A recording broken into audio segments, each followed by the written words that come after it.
Hi guys, kamusta? My name is Ronald. Isa po akong OFW dito sa Singapore. Good news para sa mga OFW, meron na tayong bagong updated na DMW mobile app. Kaka-announce nga lang ng DMW sa Facebook nila, July 11, available na ang bagong mobile app na to para makakuha tayo ng OEC or OFW Pass.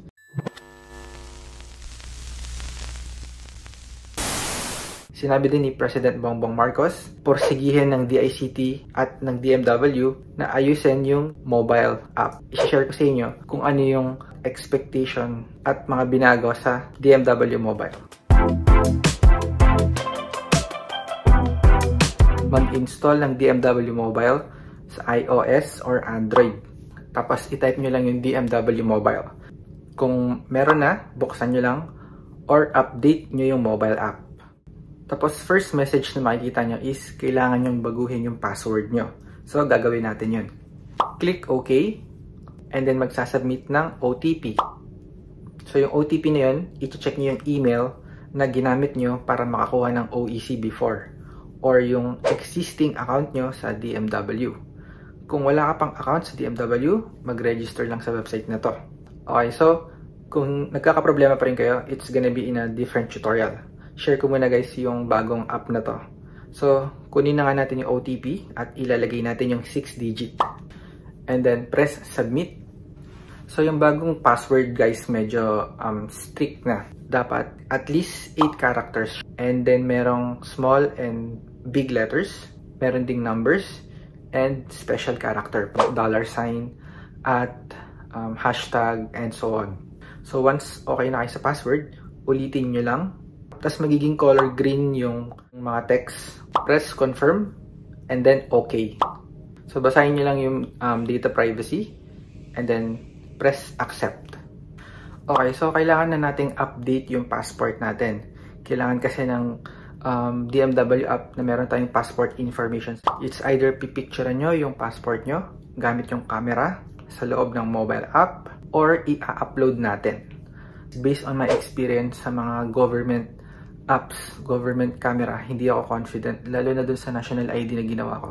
I don't recommend. So, ang advice ko, piliin natin yung upload photo. Kunin nyo yung passport nyo, tapos picturean yung part na merong information lang. So, gayahin nyo lang yung example na to.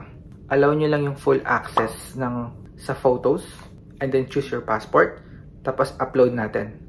Depende kung anong klaseng camera meron kayo or kung paano nyo pinicturean yung passport. Tapos guys, yung pag-crop ng photo, maraming option yan. Pwedeng square, pwede yung original photo nyo. Ang nire-recommend ko, gawin nyo is 7:5. Yan yung ratio na ginamit ko. Naging okay yung passport ko.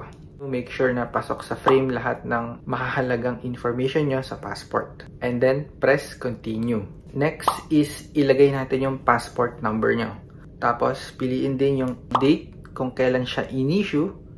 Tapos, date din kung hanggang kailan valid or yung expiry ng passport nyo. So, gamitin nyo lang yung calendar and piliin yung tamang date. Press nyo yung save. Okay. Tapos, ayan na. Successfully uploaded. So, ito na yung bagong homepage or dashboard ng DMW Mobile. Ito yung pangalan ko.